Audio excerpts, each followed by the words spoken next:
Hi, I'm Ryan with Ride OKC. We specialize in highlighting art, architecture, food, and drink with immersive tours on bikes. Today we're going to explore a few of the notable art and architecture stops on one of our tours. So let's ride.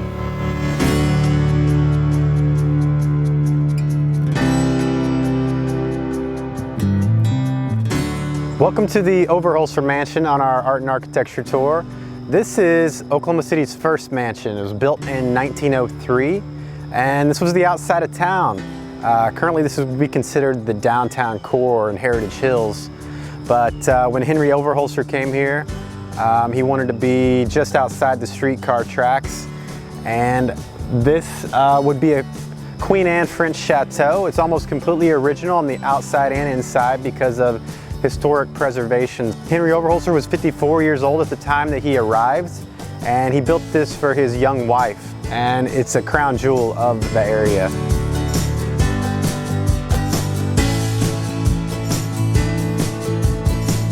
Welcome to the Bricktown Octopus, spelled OKC to Puss, done by a local artist named Jack Fowler.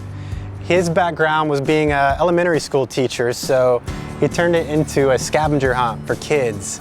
You can come out here and spend time trying to find all 88 hidden objects, including the dog and the key. It's a very important mural for Bricktown.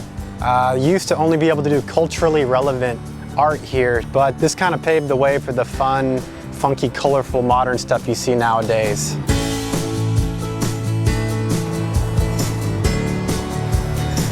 Hey, so we're at our next stop, the new federal building, the one that replaced the bombing. As you can tell, it's got a really beautiful courtyard here.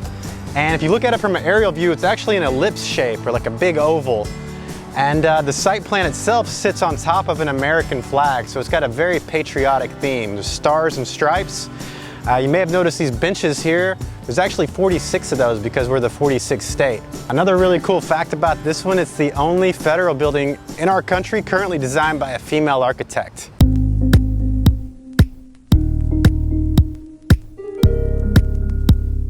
All right, so we're at the Land Run Monument, and this is actually the largest freestanding bronze monument in the world currently.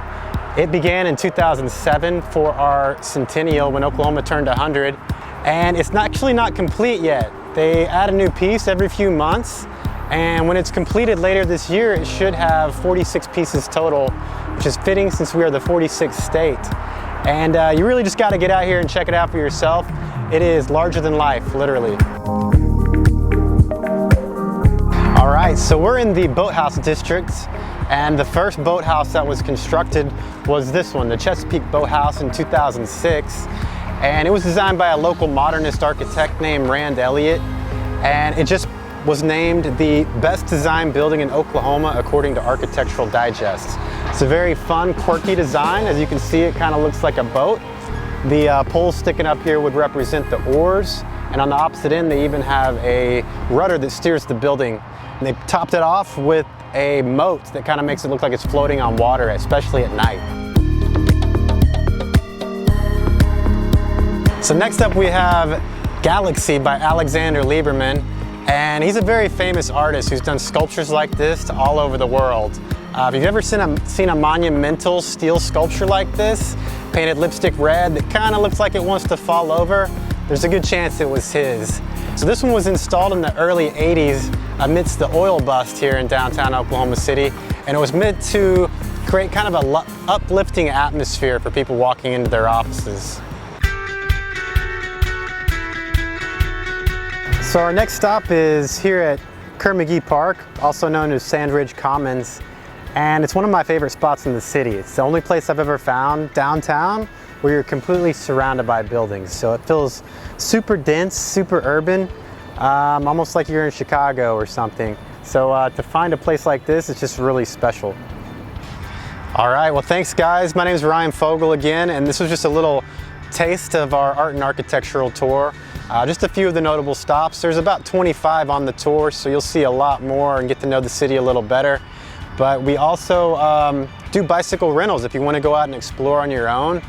We do free bicycle delivery. If you want to reserve one, just head to rideokc.com and we'll get you set up. Here on the river trails, we have over 80 miles of trails that link up all of our lakes in Oklahoma City: Hefner, Overholser, and Draper.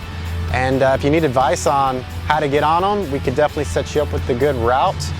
And thanks again for watching.